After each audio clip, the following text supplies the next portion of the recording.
Today on the Conscious Fertility podcast, I have Dr. Dean Radin, and I'm fortunate enough to have been introduced to Dean through the SSC group and the PA group where they've had their conference. I've read your book as well, Real Magic, and I've seen Dean speak on many occasions, and he deserves this, what I think is somewhat of a lengthy introduction because he's contributed so much from a scientific perspective in the conscious field. And so please enjoy this introduction and Dean, I invite you to take this in because you deserve this. You've done a lot of work in your days. So Dr. Dean Radin, he's the chief scientist at the Institute of Noetic Sciences and associated distinguished professor of integral and transpersonal psychology at the California Institute of Integral Studies. His original career as a concert violinist shifted into science after earning a BSEE degree in electrical engineering, magna cum laude, with honors in physics from the University of Massachusetts, Amherst, then an MS in electrical engineering and a PhD in psychology from the University of Illinois. For a decade, he worked on advanced R&D at AT&T Bell Laboratories and GTE Laboratories. And then for over 3 decades, he's been engaged in research on the frontiers of consciousness. And before joining the research staff at IONS in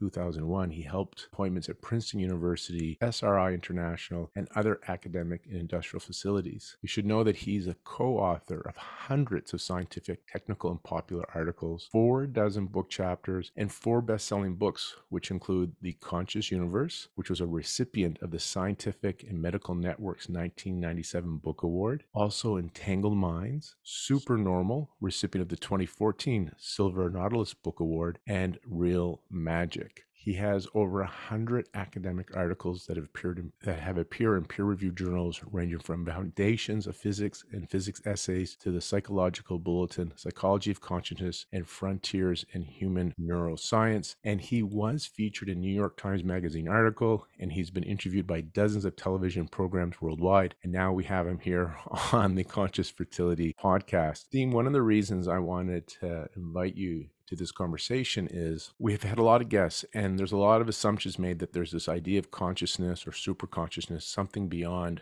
what we understand on a material level. And there's this assumption that we have to kind of just accept that. And then there's things that you can do to become more awake and impact your mind, body, spirit. I thought because you are a researcher, a scientist, I'm looking for some validation that there's something more to this world than meets the eye. And so I kind of wanted to start with the question, based on the research that you've been involved in, is there more to this world than what we get from our senses? Well, the whole history of science says yes, right? If we were to only rely on our ordinary senses without some form of instruments to amplify what we're capable of seeing, then we would still be living in caves somewhere, or at least we would be like in medieval times. And so, yeah, the reality is far more complex than we can perceive directly. We can tell something about, we've learned a lot about the nature of the physical world through science. That's what science is really good at. We have learned comparatively less about the subjective side of reality. And so we're all familiar with physicists who are obsessed with creating a theory of everything. And what that usually means is that it's a theory of everything about matter and energy, but it doesn't address the only thing that any of us will actually ever know firsthand, which is our own awareness. And so from a philosophical perspective, science is good at materialism. That's what it's all about. But there are other philosophies or other ways of thinking about the nature of reality. And so the flip side of materialism is idealism, which says that actually everything starts with consciousness. It starts with being aware. And from that perspective, everything else that we know, everything in science is an inference. We infer that there's an external world. We infer that when we look through a telescope and see something, that it's something out there. All of it is an inference. Fortunately, a lot of it is good enough that it allows us to create technologies like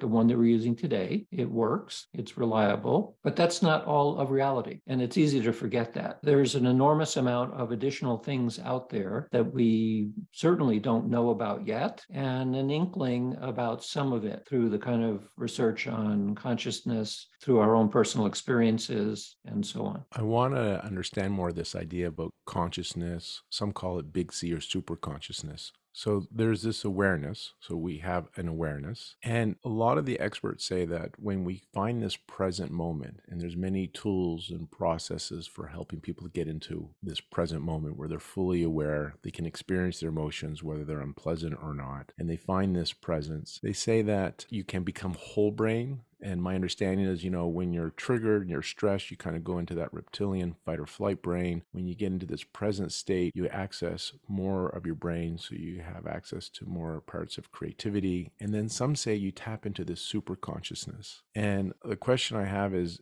do you have a sense what this super consciousness is from the research you've been involved in, the research that you've reviewed, and your personal experiences? Well, in the modern world, we are constantly reminded that you are your brain. And so some of it is true. The brain processes information, and our experience then is partially due to that. But the research I've done and my colleagues have done for many years suggests that we are more than that. We are more than our brain. And so when people report a mystical experience or an expansion of consciousness through meditation or whatever, I think what's happening is that the portion of your awareness that is not specifically brain-centric is what you're beginning to experience. And one of the reasons why mystical experiences in particular, but also sometimes psychic experiences, are difficult to describe to somebody else is because in that expansive state, we don't have a shared language yet. And so we don't have words to describe what it feels like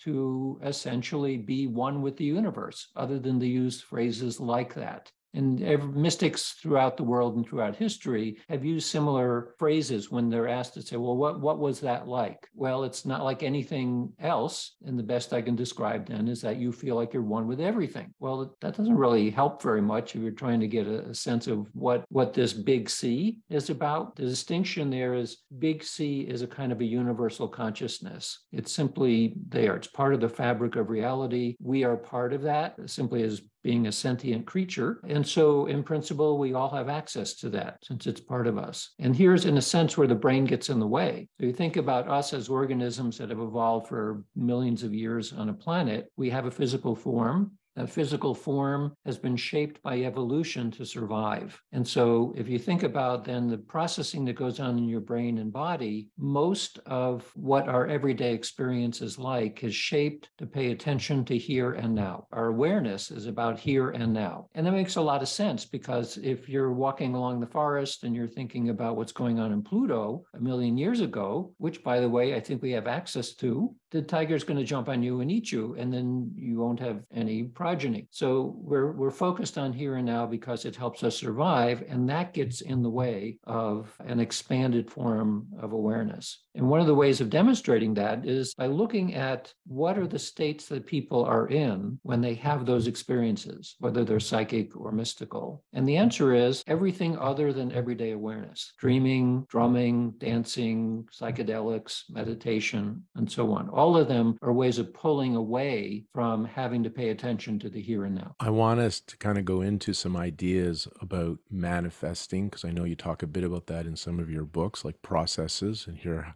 what you may do personally and what you have learned. Some people are looking for ways to support their body's healing capacity. So I'm curious what you guys at IONS and what the research you're involved in or you're aware of. I just want to establish this big C a bit more. And so the understanding then is that there is something outside of our physical body that we are connected with or are part of, is what I'm hearing or understanding. But we don't have great language to describe this. And this is what some people are tapping into when they have these mystical experiences or meditative states. Mm-hmm. That's right. And from a scientific perspective, that doesn't sound like nonsense anymore. Well, it depends on which scientist you're talking to. Okay. Well, can you elaborate on that then? Yeah. When you go through a standard academic curriculum, at least in the Western world, you are being taught materialism, which is very rarely actually expressed as such. You're being taught that everything's made out of matter and energy, and that's the end of the story. That's why for at least 50 years within psychology, the idea that you had a conscious experience was denied because we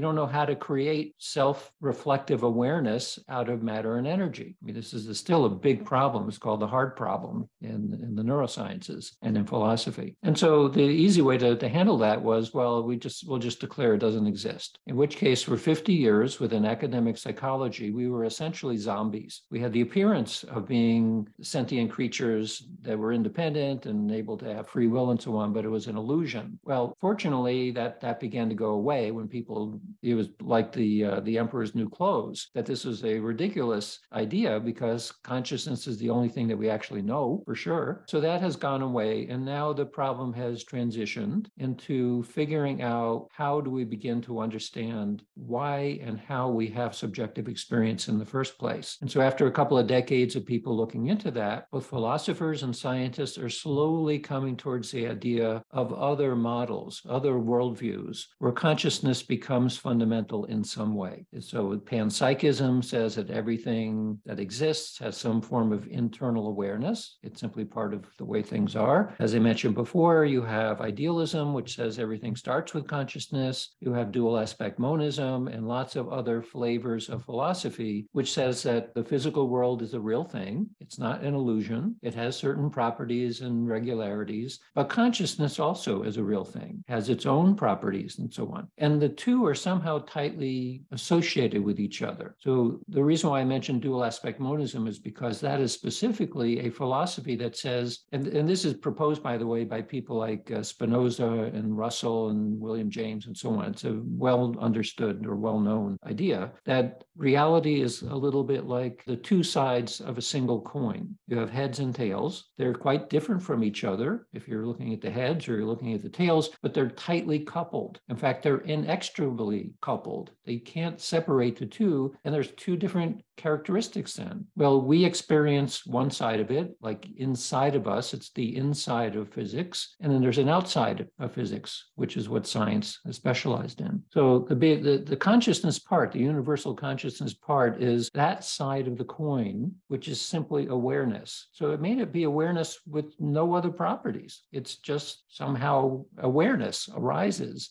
and you then present it by fiat. It simply is what it is. So like Einstein saying that light can only move at a certain speed, consciousness simply is. We don't know enough to be able to drill down further into that. If you go into the esoteric literature, which has been around much longer than the scientific ideas, well, this was the general idea that basically consciousness is everything, and somehow the physical world emerges out of it and gets properties out of it. But that's about as far as we can go at this point in saying exactly where did that come from. Well, from an esoteric perspective, it didn't come from anywhere. It simply is. And that's really not too satisfying, especially from a scientific perspective, because in science, it is just as important to have some sort of plausible explanation for something as it is to get good evidence that the thing, whatever it is, exists. And many scientists actually value theory more than evidence, which I think is completely backwards, but that nevertheless is what happens. You present an observation of something, which is, especially if it's challenging the status quo, the very next question will be, well, how do you explain that? And the answer is, well, we don't know yet. There are lots of things we don't have a good explanation for, but are also quite real. In fact, if you were to take this exercise I like to use every so often is we create a fraction, and the fraction is on the top, things we think we understand. And on the bottom of the fraction is everything that is understandable at some point, like the rest of reality. So is that fraction closer to 1 or 0? Some people will say it's closer to 1. We actually know quite a bit, and we're sort of close to understanding it all. And I would say, no, we're actually very close to 0. That science is a new enterprise in clever apes who think that they've understood how things are working. So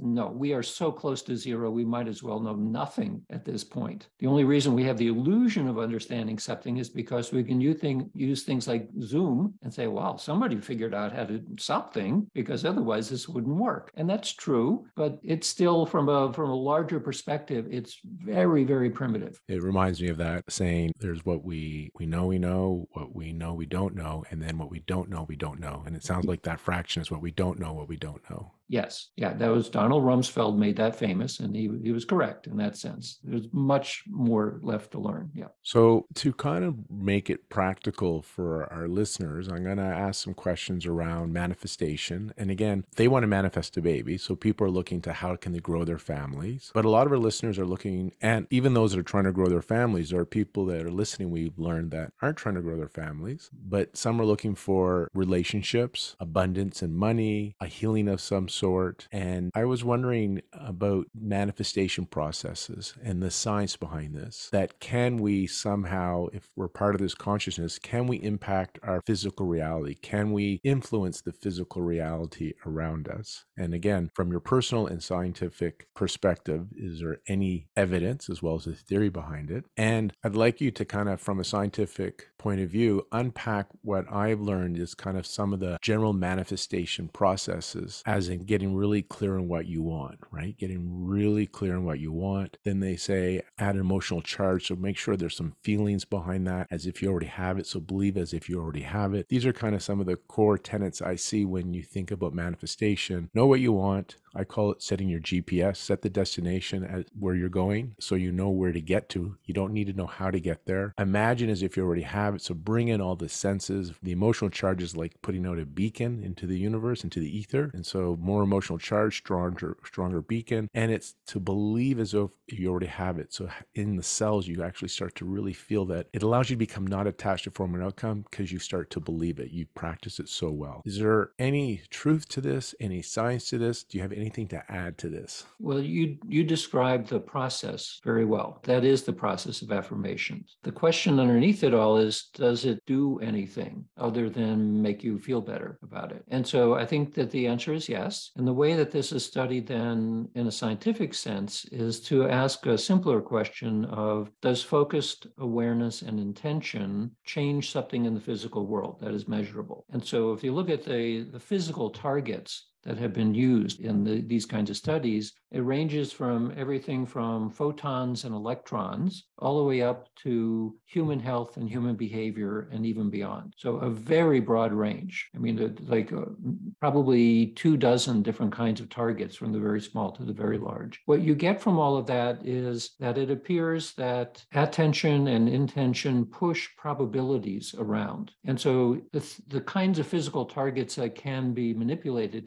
to some degree are probabilistic. And most systems are, like all living systems have an enormous amount of probabilistic processes going on, and a lot of inanimate systems do as well. So I'll give one example of such a study at an elementary level. And by the way, for many, many years, it was thought that this was impossible because there's no connection between mind and matter, no direct connection, and it's still a puzzle. We don't know exactly how that works. But we can say from a straightforward neuroscience perspective that when you hold certain thoughts, intentions, attention, that you can see that reflected in brain processing. So there's two sides of the argument here. One is that somehow you, whatever that is, that consciousness part, you think certain thoughts, you focus your attention, and your brain reflects that. So you're driving the bus. The other side says, no, you have the illusion that you're doing that, and it's really just the brain that's doing it all by itself. So to begin to learn then, well, which one of those two types of descriptions may be better? We need to use a physical system that is not inside you, a direct mind-matter interaction where the target is somewhere else. So one of the targets that have been used most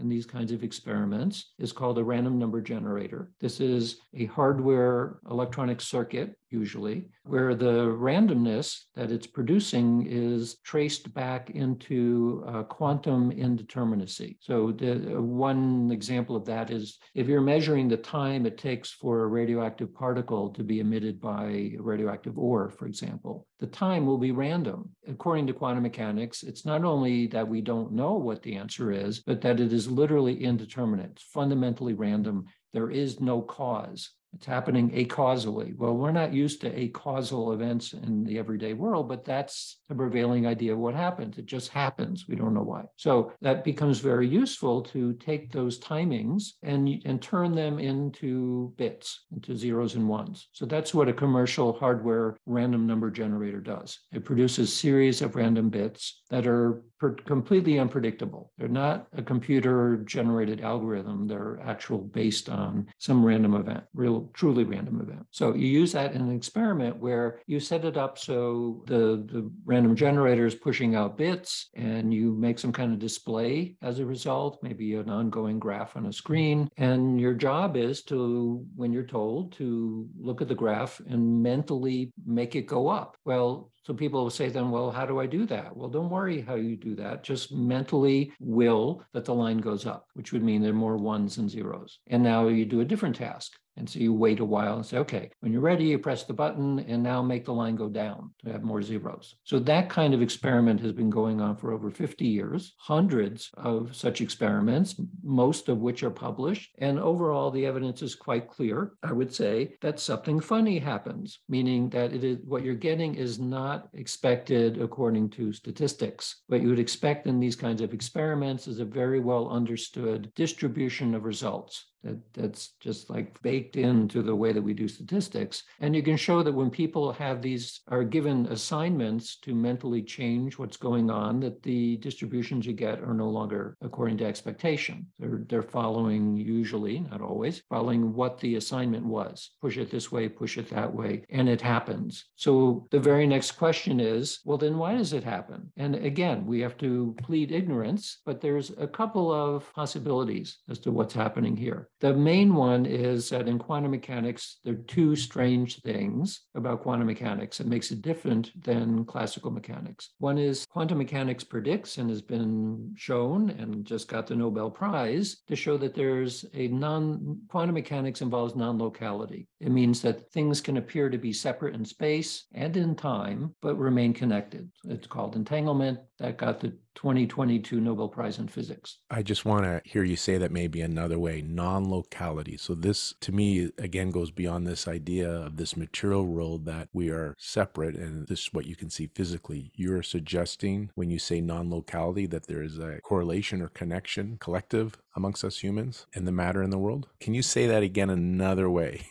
just so I can kind of really get my teeth into this? Non-locality has a technical meaning in physics, but ultimately what it means is that everything is connected through space and through time. So this does not match our everyday, like I need to move my body from here to there in order to get something done over there, but from a deep physical structure. We're not talking about consciousness anymore. We're talking about the physical world is deeply interconnected through space and through time. And we know that because our technology is being developed now based on it. It's not just a theoretical possibility. It is a physical reality that you can test. In fact, one of my experiments used a tabletop system to generate entangled photons. So these are particles of light. You create them out of a single source. They go on their merry way. You can twiddle with one of them and the other one will react. It's not that a signal is being sent between them. It is more that we live in a holistic reality that is fully interconnected all the time, through space. That's simply the way it is. It's a little bit like saying, well, consciousness is what it is. It's there. Entanglement is a real thing. The leading edge now in physics is suggesting that even what we used to think of as space and time as fundamentals, you'd say space simply is there. Time is simply there. Now they're saying, well, actually, there's something even more fundamental than space and time. Einstein showed us that space and time are actually related to each other. That's why we use the word space-time, but it goes beyond that. And now the leading edge is saying that the reason why we have space and time is because of entanglement. That in this holistic reality that we live in somehow, where everything is connected, that is what gives rise to our perception of differences in space and time. So that's one strange thing about quantum mechanics, that somehow we're all, this is no longer like a nice idea, but it's like physically true that things are connected through space and time. That can make your brain hurt when you really start thinking about it, because that is, as I said, it's not like this is our everyday reality, but nevertheless, that is how it is. So the second strange thing is that somehow, when you think about quanta, which are generally thought of as microscopic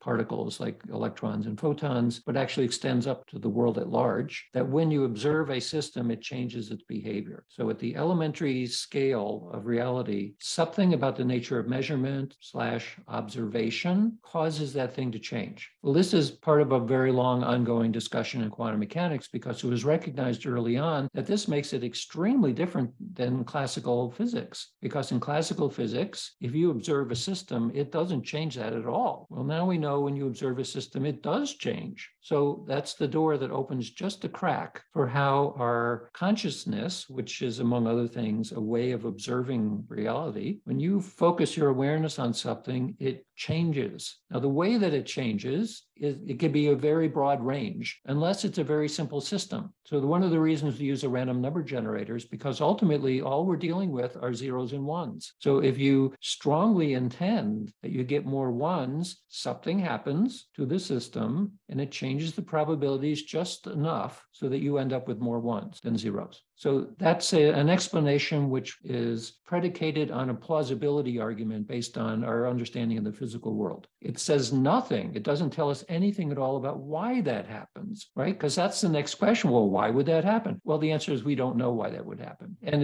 when you play the why game, you will always come down to a point where the answer is, well, we don't know why that is. We have to simply accept that is the way that it is, and we can demonstrate it, but we don't know all of the whys. It's like turtles all the way down. This idea of observing or intending can impact this material world was what I'm hearing, and it's beyond space and time. I get excited, and then I get a little disappointed. I get excited, like, wow, we have the ability to impact this world. Like, because some people are not happy with the world, the way it looks, the safety, the feeling of separateness, the fear. So it's like, okay, there's an opportunity without having to go out and push on matter. We can go inside and have an impact. That's exciting, the potential. The sadness is, if this world is a reflection of our inner reality, then we're all really angry and sad and afraid and coming from lack, aren't we?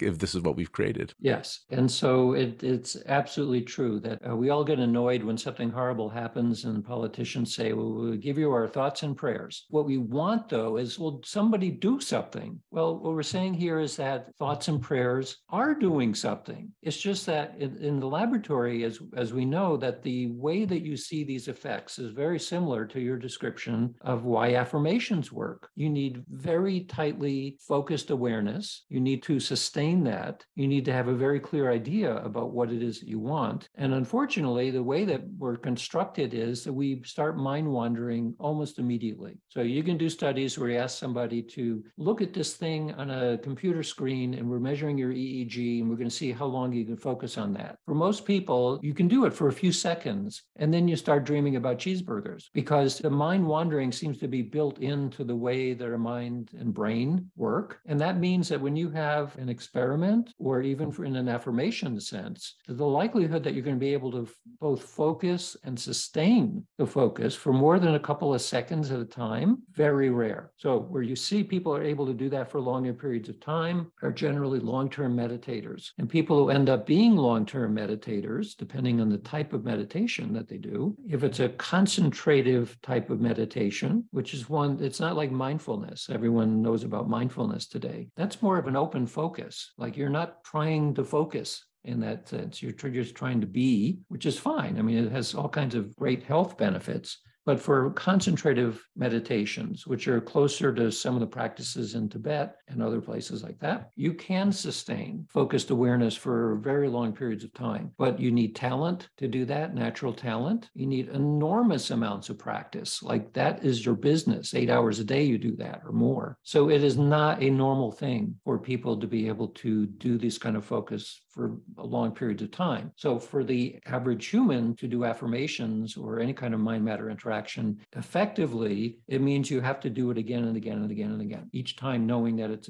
a small effect, but they accumulate with practice. That's how I would say how we do it. And so that's in the idea of manifestation is getting focused on what you want, writing it down, practice feeling it, imagine you have it. And that is, you're calling this a ripple effect, but these are these small moments of intention and attention, and it has an accumulative effect. You can gain some momentum, unless you're going to go move to Tibet and do this for 8 hours a day and get trained by somebody. Yeah, we don't have the luxury, most of us, of being able to do that. So one of the methods I talk about in my book, Real Magic, for affirmations, they're all classic magical methods. I mean, they've been around forever as part of a magical tradition, which is writing magic. So as you said, you write it down. So one of the ways you can think about what you're doing is that the sheet of paper is the universe. It's like that is the universe. And when you're writing onto the universe, you're impressing an impulse into the universe where you want a certain thing to unfold. So it's not simply just scribbling something down. You, in your mind, as you're doing this, you're using that sheet of paper as the surface of the universe, and you're changing it as a result of what you're writing. So you have to be careful what you're writing. I mean, it's often said sometimes, be careful what you think of, or be careful what you desire, because you might actually end up getting it. You have to be extremely clear about what it is that you think you want, and also be aware that there are also always unintended consequences, regardless of how clear we are in terms of what we want. The other thing is that it may happen quickly. It may take months or years before that thing can unfold. And it depends to a large extent on what else needs to happen in the world in order for that thing to happen. So one of the examples I use often is, I'm going to affirm that I get a gold-plated Mercedes. That's simply what I want. So the example of a thing which is unlikely to happen, but nevertheless, why not? I want a gold-plated Mercedes, and I don't have to pay for it. I just want, like, somehow magically I get it. So I use this in examples where people are asking about manifestation, and one of my listeners at that point sent me a gold-plated Mercedes, except that it was 2 inches long. It was a tiny little car that was the wheels would turn and the doors would open, and it wasn't actually gold. It was painted gold, but it was a little car. And she sent that along with a message saying, well, be careful what you think about or what you desire, because you can get it. But did you say that you wanted an actual working Mercedes that you can get into and drive around? No, I just said I wanted to go play a Mercedes. So that's an example where I wasn't clear enough. And even in that, I mean, I just use that as kind of an example, not something that I really, really wanted it, but I got it anyway, except it wasn't exactly what I wanted. By contrast, I'll tell you an actual affirmation that it was something that I really wanted. I did not know how I was going to get it, and I got it in about a week. So this had to do with some of the work we were doing. This was now maybe 15 years ago. We were doing experiments involving long-term meditators to test one of the claims that you hear from long-term meditators of two kinds of experiences that they have. One is spaciousness. They feel that something about the nature of space expands, like mystics talk about. It just like expands to infinity, and they can feel it. But the one that was more interesting is timelessness, that they feel that the moment of now, or awareness of now, which is from a neuroscience perspective, roughly 500 milliseconds, like a half a second of nowness, it expanded out to infinity. That's their internal sense. Their space and time just expands. So the question is this an illusion, or is it ontologically testable? So the way we would test this, the way we did test this, was we had them wear a multi-channel EEG, and we had them wear glasses with little LEDs in front of your eyes. So they close their eyes, and every so often, completely randomly, there would be a little flash of light. Well, it's well understood what happens in your brain when that occurs. You get a response in the occipital lobe. We also had them wear earbuds, and every so often they'd hear a little beep. So they did this both while meditating and also not meditating, with random light flashes and beeps to see how the brain would respond, and also whether the brain responded before. Because the whole idea of being timelessness is that if your moment of awareness is much longer than usual, including extending into the future, because that's their experience too, well, maybe if your future has a light flash, that your brain will begin, you will, and your brain will then begin to respond before. So this is a method called presentiment, which is an experimental design. So we did that experiment, and we got long-term meditators, and we got controls to do the same experiment. And we ended up with a gigantic amount of EEG data, of which research. I was preparing to analyze myself. I know how to do that. But I thought it would be much better if we had a real expert to do this, somebody who does, this is their bread and butter. They do this all the time. They know what to do with multi-channel EEGs and so on. So I thought, first of all, I went looking for an EEG analysis package that I would be able to figure out how to use, and that was free because money is difficult to come by in these kinds of research. So I found one. It's the most popular EEG computational neuroscience package out there. And so I got that. And so I started learning about it, and I realized this is going to take a while to figure out how to do this. So maybe I should look for like a graduate student somewhere who's using it. And, I had no idea what I was going to do, but at the time we weren't that far from Berkeley. And I figured, well, we could ask and see if somebody knows how to do this and would want to help. My assistant at the time was saying, you want something, but you're not being very clear both about how to go about it or exactly what it is that you want. So so internally I said, well, you're right. I'm confused about this. So I simply made up a very clear internal want, which was I want an expert to arrive that knows how to use this software and is interested in the idea and would do the analysis. 1 week later, the person who wrote that software package called EEG Lab, he wrote me an email saying, oh, are you doing anything interesting that might need EEG analysis? Yeah. And so I told him about it. And for the past almost 15 years now, he's actually been a member of the science staff at IONS because he was so intrigued by doing that analysis and wanted to work in this realm anyway. He's been part of our staff. This is an example of getting really clear on the affirmation, and took 1 week for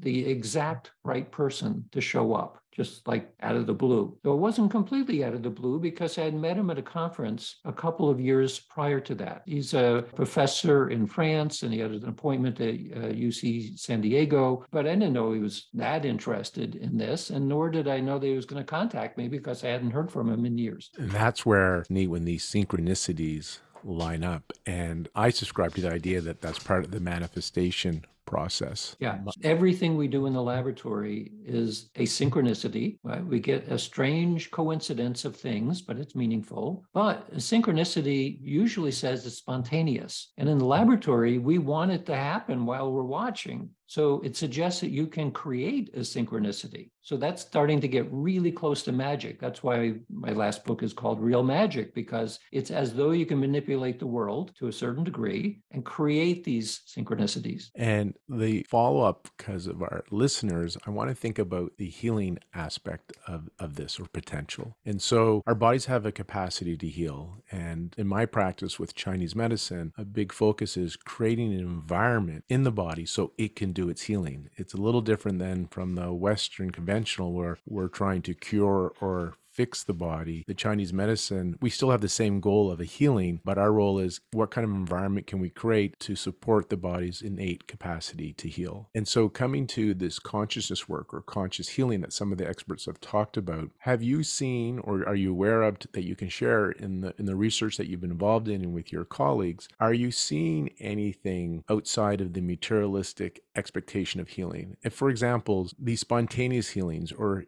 healings that just don't make sense, which we're very aware of in conventional medicine. I mean, I have babies that we've seen born in the women that we have worked with where they're not supposed to get pregnant, right? And I know many people have these stories. I'm kind of a fan of studying the outliers. In the West, it seems like sometimes they're called outliers, so we ignore them because they mess up our data. And I'm kind of like, even if there's one, can we study that person? Because maybe we can replicate it, make it 2, make it 4, make it 8. So I'm curious what you guys are seeing. I'm calling it conscious healing, quantum healing, but healing that just really doesn't make sense, but something has happened inside the individual. And because of that, they get like a biological upgrade or this healing that just wasn't expected. Yeah, spontaneous remission. Institute of Noetic Sciences, where I worked some years ago, created a bibliography of over 2,000 spontaneous remissions that were reported in the medical literature of things that are not supposed to happen but did. Similar to what you're saying here, that the tumors disappear overnight and horrible diseases disappear quickly. The value of that is showing that it can happen. The downside is we don't know how it happens.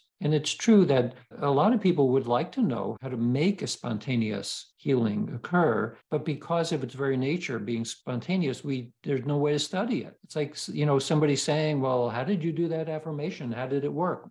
We can make up ideas about pushing probabilities around and something like that, but otherwise we don't know. What we do know is both in studies of so-called energy medicine practices like Reiki and Joe Ray and therapeutic touch and so on. We know that those work. We know they work both locally and they also work at a distance. People will say, well, how does it work? Well, we don't know how it works, but we can go into the laboratory and we do an analog of distant healing. It's based on this phrase of the feeling of being stared at. So many people have had this kind of experience where you're sitting somewhere minding your own business and you just get a sense that somebody's staring at you. You turn around and sure enough, they've been staring at you. So in the laboratory, you can do this experiment, but under very strictly controlled conditions where you're not going to get peripheral hearing or vision or something. They're really isolated and they're looking at you over a one-way video. And so you don't know when they're looking at you. And so we wire you up to look at your changes in heart rate and skin conductance and that sort of thing. And you can show that somebody paying close attention to you from a distance changes the person who's being stared at. Their physiology changes. So we did this once with a couple of long-term bonded couples, one of whom was being treated for cancer and the other one was trained in a method of how to connect with compassion to the partner at a distance. And we used this paradigm of feeling of being stared at. So they were strictly isolated, but one was sending their healing thoughts towards the other person. We also had people who were not in that kind of high motivation state as controls. They were also doing the experiment. What we saw is that most of the time you'd use people who didn't have very high motivation other than curiosity. And you could see it even in that kind of a couple, but in the couple with very high motivation, even though the cancer patients were under chemo and sedatives and all kinds of things, they reacted much more strongly. They had a big effect, a big fast effect. That suggests that from both the receiving party and the sending party, if the motivation is very high, then the loving thoughts that are being, quote, sent from one to the other or being, quote, received from the other have a physiological impact. So does it matter what you and your partner are thinking about? Yeah, it matters a lot. And now expand that out to the community and to the world at large. So if you have a lot of people around the world who are suffering, whether you know it or not, their suffering becomes your suffering, partially because of this connection between everyone, but also some kind of mental connection, not even thinking specifically about you, but just sort of like a field effect. That's, I think, one of the reasons why it's been so difficult to sustain a level of calm peace around the world. Because as long as there are inequities, as long as there are bombs falling, it's very, very difficult to maintain an internal sense of what we can think of then as contentment at minimum that everyone would feel. To get back more pragmatically for people who are dealing with a health issue or fertility, you and your partner need to be on the same wavelength and need to think about each other in a way like offering supportive help, love, contentment to each other, because it does have a physiological impact even at a distance. And I will add to this in my practice. First, find that love and compassion for self. It's hard to be genuine and have compassion and love for somebody else if you can't find it for yourself. So it is an inner journey. Has that been something that resonates? I don't want to use that word too loosely for you because I know it means something to you, but is that aligned with kind of what you would believe in as well, that there is that inner work first? You can't, because I can think of some people that are not in a good relationship and they're trying to pretend they love their partner, but they're really trying to manipulate the outcome of what they want, and they're thinking it, trying to think it, but maybe the feelings aren't matching their thinking. And so being pragmatic, doing the conscious work and finding that compassion and love for self, that's the first step. And even that will make a major shift. And the women, I see more of the women come in than the men. We do see both, but 90% are the women. And when they start to do the conscious work, inner child work, they find a way to heal their hearts and minds and do these practices. They say that they can see the relationship changing. And I don't know if it's just because they've changed, they perceive their partner differently, so it's a different experience, or if the material world has changed, their partner has changed. Regardless, they're enjoying the relationship because that's their perception. But that's just them doing the work. They're not even having their partner do the work yet. So I want to share that because some people, the women tend to be, this is a generalization, but they tend to be the ones driving the fertility journey. And I can feel that so many of them hearing that would get so stressed out thinking, oh my God, another thing for me to do. And I just want to remind them that if you do your inner work and find the compassion and love for yourself, that could be enough. It's certainly a start.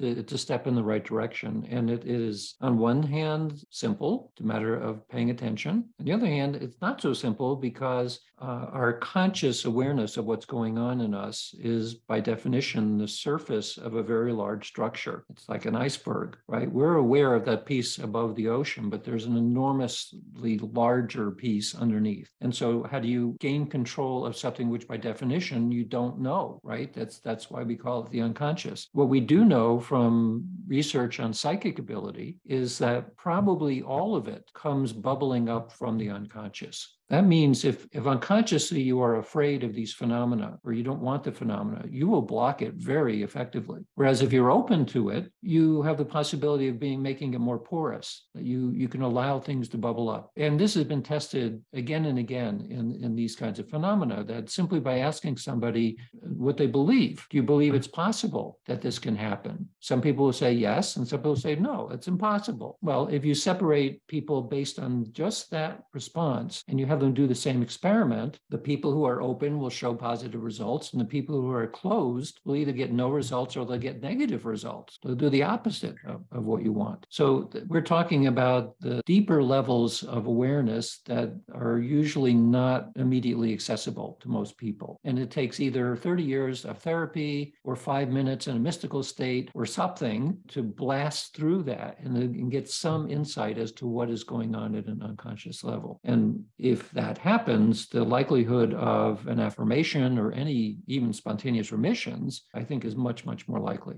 And I'll share with our listeners, there are processes to help you start to access this unconscious and how to work with it, take up a relationship with it, even imprint new programs. I would encourage you to check out Dr. Dean Radin's collection of books because you'll get some ideas there. Some of the experts we've had on our podcast, Jill Boat Taylor talks about it. Helene Wabe has stuff on there. Shamini Jain. There's lots of conscious experts, authors that are sharing processes to help you find this awareness and start to work with it. So we're not suggesting that it's helpless and you have to wait 30 years. There are some tools and techniques. As Dr. Dean Radin had said, it's a start. And some people have profound experiences very quickly out of the gate. And so I think it's worth to look into that. We'll put in the show notes how to kind of connect with Dr. Dean Radin, like the material he has out there, including his books. Dean, do you have anything that you want to share where it's best to kind of just learn what you're up to or what you're doing? Is there a website or an IG account that you want to let people know about? My personal website is deanradin.com, and I have a contact tab on there. And then I work at the Institute of Noetic Sciences, which is noetic.org, same place that Helene Wabe works. She's my boss. I'm also chairman of a biotech company that I co-founded that's using genetic engineering for psychiatric conditions, mainly anxiety and depression. That's cognogenics.io, which you may want to put up there as well. So that has very little to do with everything we've been talking about, but it's a whole other line of research interests that I have. Yeah, and I think some people may be interested in that as well. So we'll include that in the show notes. And I set out with an intention today when inviting Dr. Dean Radin to our conversation was I wanted to see if there's some scientific validity to this conscious work.